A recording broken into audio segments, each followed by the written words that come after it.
भारत श्रीलंका संबंध, Indo Ceylon relations. Sri Lanka Hind महासागर में 25,332 वर्ग मील क्षेत्र का एक छोटा सा देश है, लेकिन इसका सामरिक और राजनीतिक बहुत ही महत्व है। भारत और श्रीलंका के संबंध सदियों पुराने हैं। मौर्य सम्राट अशोक ने बुद्ध धर्म का प्रसार करने के लिए अपनी पुत्री संघमित्रा को श्रीलंका भेजा था। उसने वहां पर बौद्ध वृक्ष लगाया और आज भी श्रीलंका के अधिकतर जो निवासी हैं वो बुद्ध धर्म को मानते हैं। श्रीलंका का भौगोलिक प्रभाव भारत की सुरक्षा पर भी पड़ता है और न केवल भारत की सुरक्षा पर पड़ता है बल्कि जापान के प्रधानमंत्री श्री शिंजो एबे, जिन्होंने ओपनली ये बयान दिया कि जापान की ऊर्जा सुरक्षा इंडियन नेवी के ऊपर निर्भर करती है। एक तरह से संपूर्ण ईस्ट पूर्वी एशिया के राज्य उनकी जो व्यापारिक सुरक्षा हिंद महासागर की स्वतंत्रता पूर्वक व्यापार और पारगमन के ऊपर निर्भर करती है। इस क्षेत्र में चाइना का बढ़ता हुआ प्रभाव जापान तथा अन्य देशों की सुरक्षा को खतरा पैदा करता है, ऊर्जा की सुरक्षा को खतरा पैदा करता है। इसलिए भौगोलिक दृष्टि से और सामरिक दृष्टि से श्रीलंका का बहुत ज्यादा महत्व है। अधिकतर श्रीलंका के निवासी अपने आप को भारत से संबंधित मानते हैं। सिंहली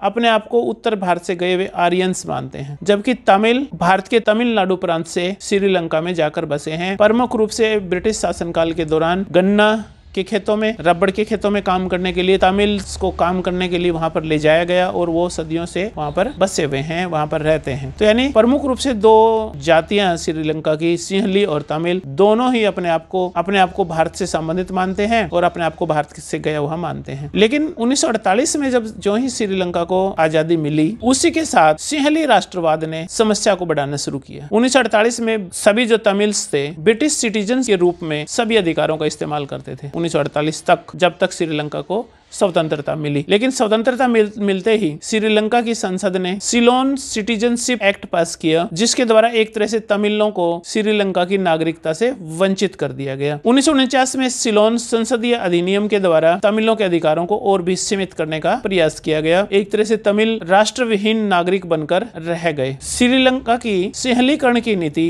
भाषा संबंधी नीति, रोजगार में तमिलों के साथ भेदभाव और उनका दमन और उत्पीड़न की जो नीति थी, उसके चलते भी भारत और श्रीलंका के संबंधों में तनाव पैदा हो गया। हालांकि 1954 में श्रीलंका के राष्ट्रपति जॉन कोटलेवाला भारत की राजधानी नई दिल्ली आए और भारत के प्रथम प्रधानमंत्री पंडित जवाहरलाल नेहरू और जॉन कोटलेवाला के बीच एक समझौता हुआ, जिसमें जो तमिल निवासियों की जो समस्या थी उसको काफी हद तक हल करने का प्रयास किया गया। उसमें ये फैसला किया गया कि जो भारतीय मूल के जो तमिल श्रीलंका में जो निवास करते हैं वो अपने आप को श्रीलंका में नागरिक के रूप में रजिस्टर कराएंगे। जो भारत वापिस आना चाहते हैं वो भारत वापिस आ सकते हैं। आगे भविष्य में तमिलों का, तमिलनाडु से जो भारत के निवासी हैं उनका श्रीलंका में जो अवैध प्रवास है उसको रोका जाएगा। लेकिन श्रीलंका में नागरिक के रूप में रजिस्टर करने के लिए उनका 2 वर्ष से वहां कम से कम निवास होना जरूरी है। तमिलों के लिए एक अलग रजिस्टर का निर्माण किया जाएगा और इस प्रकार जो तमिल समस्या को हल करने का प्रयास किया गया, लेकिन वास्तव में ऐसा नहीं किया गया। 1956 का जो भाषा विवाद प्रमुख रूप से उभर कर आया, जब सिंहली भाषा को राष्ट्रीय भाषा का दर्जा दे दिया गया। कोई भी सरकारी नौकरी या कोई भी पद प्राप्त करने के लिए सिंहली भाषा में परीक्षा अनिवार्य घोषित कर दी गई। तमिलों के साथ न केवल नौकरियों में भेदभाव किया गया और जब उन्होंने उसका विरोध किया तो उनका उत्पीड़न किया गया। या तो तमिलों के लिए सामने 2 ही रास्ते थे, या तो वो समुद्र में कूद जाएं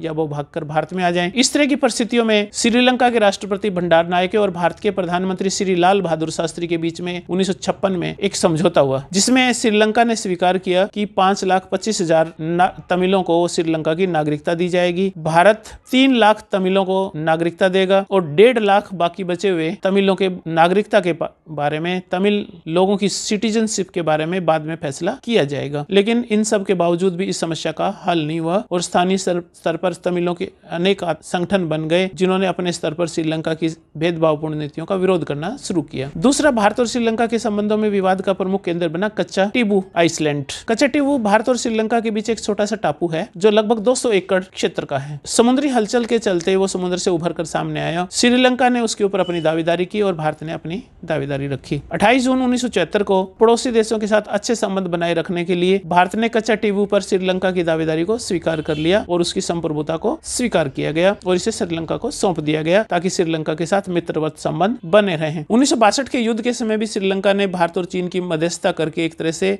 भारत और चीन के बीच युद्ध को समाप्त करवाने में अपने पूरे प्रयास किए थे। जब तमिलों के साथ इसी तरह का भेदभाव जारी रहा तो तमिलों ने TULF, Tamil United liberation front नाम से एक अलगाववादी संगठन खड़ा कर लिया। उसके बाद दुनिया का सबसे भयंकर आतंकवादी एक संगठन, एक तरह से आत्मघाती हमलावर के माध्यम से इसी संगठन ने भारत के पूर्व प्रधानमंत्री राजीव गांधी की भी हत्या में उसका हाथ था। LTTE, liberation tigers of Tamil इलम नामक एक प्रमुख अलगाववादी संगठन एक तमिल राष्ट्र के लिए श्रीलंका को विभाजित करके तमिल और सिंहली दो प्रांतों में बांट दिया जाए, दो राज्यों में बांट दिया जाए। तमिलों के लिए एक पृथक निवास क्षेत्र होना चाहिए और वो होगा तमिल इलम। इसका स्ट्रगल करने के लिए, इसकी मांग को पूरा करने के लिए LTTE का गठन किया गया। इसके जो प्रमुख नेता थे वो थे वेल्लुपिल्ले प्रभाकरण। 1983 में LTTE ने 13 सिंहली सैनिकों की हत्या कर दी, जिसके चलते सिंहली राष्ट्रवाद तेजी से उभार हुआ और सिंहली बहुल क्षेत्रों में तमिलों पर भयंकर अत्याचार शुरू हुए। यहाँ तक कि आप ये कह सकते हो कि तमिलों का एक तरह से नरसंहार किया गया। श्रीलंका की सेना ने जाफना की आर्थिक नाकेबंदी कर दी, जिससे श्रीलंका के जाफना क्षेत्र में निवास करने वाले तमिलों के लिए एक तरह से जीवन यापन करना ही काफी मुश्किल हो गया। इस तरह की परिस्थितियों में तत्कालीन भारतीय प्रधानमंत्री श्री राजीव गांधी ने मानवीय आधार पर सहायता करने का फैसला किया, जिसका श्रीलंका की सरकार ने विरोध किया। 1 जून 1987 को भारतीय नौकाएं रेड क्रॉस के झंडे के नीचे जाफना क्षेत्र में तमिल निवासियों की मदद के लिए राहत सामग्री लेकर गई, जिसकी श्रीलंका की सेना ने उसे रोक दिया। इस तरह की परिस्थितियों में भारत सरकार ने तमिल क्षेत्रों में हवाई सहायता करने का फैसला किया और उसकी सुरक्षा के लिए मिराज 2000 विमान को भेजा गया, जिसका श्रीलंका की सरकार ने भर्त्सना की और विरोध किया और ये घोषित किया कि ये एक तरह से श्रीलंका की संप्रभुता के खिलाफ है और इसको अंतर्राष्ट्रीय स्तर पर भी उठाने का प्रयास किया गया। लेकिन भारत सरकार का किसी भी तरह से ये श्रीलंका के आंतरिक मामलों में हस्तक्षेप करने का कोई इरादा नहीं था और इसका जो प्योरली जो उद्देश्य था वो मानवीय आधार पर तमिल निवासियों की सहायता करना था। इस तरह की परिस्थितियों में जब श्रीलंका में जो तमिल समस्या है वो काफ़ी भयंकर रूप से सामने आई और बहुत सारे जो तमिल निवासी हैं वो भारत में शरणार्थी के रूप में आने लगे, तो भारत सरकार ने श्रीलंका के साथ इस समस्या का हल करने के लिए बातचीत करने का, एक समझौता करने का भी फैसला किया। इसके साथ साथ जो श्रीलंका की जो आंतरिक समस्या थी उससे भारत की सामरिक सुरक्षा के लिए भी खतरा पैदा हो गया था, क्योंकि जो तमिलों का जो संगठन थे LTTE एक तरह से श्रीलंका की सेना के ऊपर भारी पड़ते जा रहे थे। श्रीलंका की सिंहली सेना को पीछे धकेल दिया गया था और इस बात के खतरे थे कि चाइना, पाकिस्तान या अमेरिकी सेना श्रीलंका की सेना की सुरक्षा के लिए, श्रीलंका की सुरक्षा के लिए वहां पर प्रवेश कर सकती है, जो कि भारत के सामरिक हितों के खिलाफ होगा। इस तरह की परिस्थितियों में इसके अतिरिक्त भारत ये भी नहीं चाहता था कि श्रीलंका का विभाजन हो। भारत ये नहीं चाहता कि श्रीलंका की एकता और अखंडता को कोई खतरा पैदा हो। भारत सिर्फ ये चाहता था कि श्रीलंका तमिलों की जो मानवीय मांगे हैं उनको स्वीकार करे और तमिल क्षेत्रों को स्वायत्त शासी दर्जा देके तमिलों के उचित अधिकारों को स्वीकार करे। इस परिस्थितियों में भारत के प्रधानमंत्री श्री राजीव गांधी और श्रीलंका के तत्कालीन राष्ट्रपति जयवर्धने ने 29 जुलाई 1987 को एक समझौता किया, जिसको कोलंबो समझौता भी कहते हैं। इसमें प्रमुख रूप से 18 सूत्र थे, इसलिए 18 सूत्री समझौता भी इसको कहा जाता है। यानी इसको, क्योंकि ये राजीव जयवर्धने के बीच में हुआ था। श्री राजीव गांधी भारत के प्रधानमंत्री थे और श्री जयवर्धने श्रीलंका के राष्ट्रपति थे, इसलिए इसे राजीव जयवर्धने समझौता, कोलंबो समझौता और 18 सूत्री समझौता तीनों ही नामों से संबोधित किया जाता है। इसका जो प्रमुख पहला सूत्र है कि उपद्रवग्रस्त उत्तरी प्रांत में 48 घंटे में युद्ध विराम घोषित कर दिया जाएगा और जिसे श्रीलंका की सेना और तमिल जो उग्रवादी संगठन है दोनों ही स्वीकार करेंगे। दूसरा सूत्र था LTTE यानी लिबरेशन टाइगर्स फॉर तमिल इलम, और अन्य जो जितने भी संगठन हैं तमिलों के वो 72 घंटे में अपने हथियार डाल देंगे और शांतिपूर्ण ढंग से श्रीलंका की सरकार के साथ समझौता करके, बातचीत करके इस समस्या का हल करने का प्रयास करेंगे। इसका तीसरा जो प्रमुख सूत्र था, उत्तरी प्रांत में जनमत संग्रह करवाया जाएगा और इस जनमत संग्रह के दौरान भारतीय जो निर्वाचन आयोग है उसका एक प्रतिनिधि मौजूद रहेगा।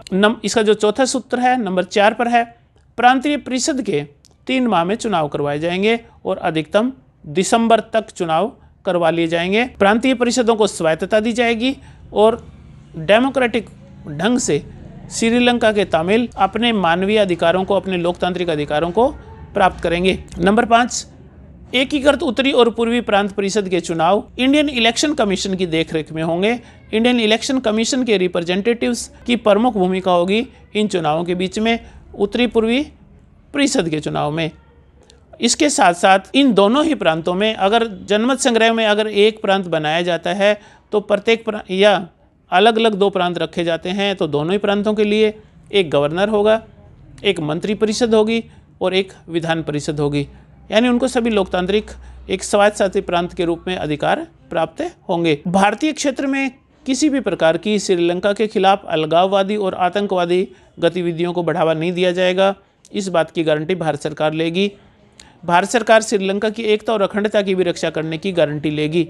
भारतीय नौसेना एवं तटरक्षक बल श्रीलंका के खिलाफ किसी भी प्रकार की जो आतंकवादी गतिविधियां हैं भारतीय क्षेत्र में संचालित होती हैं उनको रोकने का प्रयास करेगा और इस बारे में श्रीलंका की सरकार को भी सूचित किया जाएगा। भारत किसी भी प्रकार के आतंकवादी और अलगाववादी को शरण नहीं देगा और उनका किसी भी प्रकार से संरक्षण नहीं करेगा। श्रीलंका तमिल शरणार्थियों को वापस लेगा। यानी भारत में जो श्रीलंका की सेना के दमन के चलते जितने भी शरणार्थी भारत में भागकर चले आए हैं, श्रीलंका की सरकार उनको वापस लेगी और उनको नागरिकता प्रदान की जाएगी। सभी जो राजनीतिक बंदी हैं उनको मुक्त कर दिया जाएगा। तमिलों को जो राजनीतिक आधार पर बंदिक बनाया गया है, जेलों में बंद रखा गया है लंबे समय तक, उन सबको छोड़ दिया जाएगा। भारत सरकार श्रीलंका की सेना को प्रशिक्षण देगी ताकि वो श्रीलंका की एकता और अखंडता के लिए लड़ सके और सैनिक कार्यवाही कर सके। नंबर 13 प्रमुख रूप से इजराइल, ब्रिटेन, अमेरिका और पाकिस्तान की जो सैनिक और खुफिया एजेंसियां हैं जो श्रीलंका में काम कर रही हैं उनकी खोजबीन की जाएगी और उनको निकाल बाहर किया जाएगा, क्योंकि इस तरह की एजेंसियां भारत विरोधी गतिविधियों में संलिप्त है। जितने भी श्रीलंका में विदेशी प्रसारण निगम है उन सबको बंद करवा दिया जाएगा या उनको श्रीलंका से निकलने का आदेश जारी कर दिया जाएगा। यानी ये प्रमुख रूप से जो समझौते की प्रमुख बातें थी जिनके ऊपर दोनों ही देश एग्री हुए और इस समझौते की जो लागू करने की जो गारंटी है वो भारतीय सरकार ने स्थापित की। इसी के चलते लगभग 54वीं डिवीजन के 50,000 सैनिकों की जो भारतीय शांति सेना Indian peace keeping force Sri Lanka में भेजी गई और इसने श्रीलंका में शांति स्थापित करने का कार्य आरंभ किया। लेकिन श्रीलंका के अंदर दोनों ही जो प्रमुख जातीय वर्ग थे, सिंहली राष्ट्रवादियों ने इसको स्वीकार करने से इनकार कर दिया। यहाँ तक कि श्रीलंका के तत्कालीन प्रधानमंत्री प्रेमदासा ने भी इस समझौते से अपने आप को अलग कर लिया। सिंहली क्षेत्रों में इस समझौते के विरुद्ध तीव्र प्रतिक्रिया हुई और भारत विरोधी प्रदर्शन किए गए। यहाँ तक कि जब भारत के प्रधानमंत्री श्री राजीव गांधी कोलंबो में थे इस समझौते पर हस्ताक्षर करने के लिए, उस समय कोलंबो में कर्फ्यू लगा हुआ था और यहाँ तक कि एक नौसैनिक ने भारत के प्रधानमंत्री पर हमला करने का भी प्रयास किया। तमिल क्षेत्रों में भी इसकी खिलाफ प्रतिक्रिया हुई और LTTE ने भारत सरकार के आग्रह पर हथियार डालने से इनकार कर दिया और भारतीय सेना एक अवांछित युद्ध में उलझ गई। भारतीय सेना जिन तमिलों को शरण और समर्थन देने का कार्य कर रही थी, एक तरह से प्रशिक्षण देने का भी कार्य किया था, उन्हीं से लड़ना पड़ा और एक तरह से पहली बार भारतीय सेना को एक छापेमार युद्ध का सामना करना पड़ा जिसमें श्रीलंका की सेना बैरक में बैठकर आराम कर रही थी और श्रीलंका की सेना के कार्य को भारतीय सेना को करना पड़ा। उनकी लड़ाई को लड़ने का कार्य किया जिसमें 1100 भारतीय सैनिक जवान शहीद हुए और लगभग 30,000 जवान घायल हो गए। इस तरह की परिस्थितियों में जो भारत में सत्ता परिवर्तन हुआ, 1989 में भारत में यूनाइटेड प्रोग्रेसिव अलायंस और VP सिंह के नेतृत्व में जो सरकार बनी संयुक्त मोर्चे की, उसी समय श्रीलंका में भी चुनाव हुए और वहां के राष्ट्रपति बने श्री प्रेमदासा। उन्होंने भारतीय सेना को वापस बुलाने की मांग की। इसी के चलते जनवरी 1989 में भारतीय सरकार इस बात पर सहमत हो गई कि श्रीलंका से भारत सरकार अपनी सेना वापस बुला लेगी और 1990 तक संपूर्ण भारतीय शांति सेना वापस बुला ली गई। इस तरह की परिस्थितियों में जो एक तरह से भारतीय शांति सेना ने तमिल जो अलगाववादी संगठन थे उसकी कमर तोड़ने का कार्य किया और लेकिन तमिल जो LTT जो अलगाववादी संगठन है उसमें इसके लिए काफ़ी नाराजगियां पैदा हो गई और उन्होंने षड्यंत्र करके 1990 में भारत के पूर्व प्रधानमंत्री श्री राजीव गांधी की हत्या का षड्यंत्र किया और उसमें वो सफल भी हो गए। राजीव गांधी की हत्या के बाद भारत सरकार ने एक तरह से इस समस्या से हाथ खींच लिए और श्रीलंका की सेना ने तमिल जो अलगाववादी संगठनों का सफाया कर दिया। एक तरह से राजीव गांधी की हत्या ने न केवल भारत की जो तमिल समस्या के प्रति जो समर्थन की नीति थी तमिलों के प्रति, उससे हाथ खींचने को मजबूर कर दिया। एक तमिल पृथक राष्ट्र का जो सपना है उसको भी समाप्त हो गया। उसी के साथ राजीव गांधी के बलिदान के साथ ही एक भारत ने न केवल अपने पूर्व प्रधानमंत्री को खो दिया, श्रीलंका के तमिलों ने एक पृथक तमिल ईलम नामक राष्ट्र की जो स्थापना का उनका जो सपना था, उनका हमेशा के लिए वो दफन होकर रह गया। उसके बाद जो चीन है इस क्षेत्र में अपने प्रभाव में प्रमुख रूप से वृद्धि करने का प्रयास कर रहा है। जो श्रीलंका की जो सरकार है, चाइना के प्रभाव में उन्होंने हबनटोटा जो बंदरगाह है वो चाइना को सौंप दी है और चाइना ने उसको डेवलप किया है।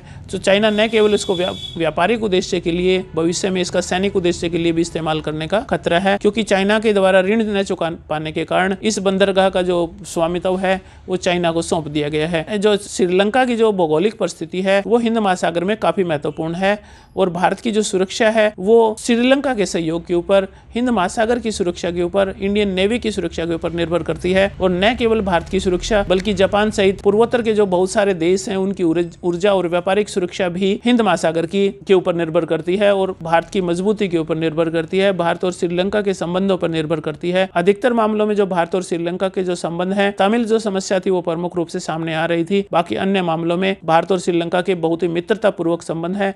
सार्क में भी श्रीलंका की सरकार सहयोग करती है। Thank you.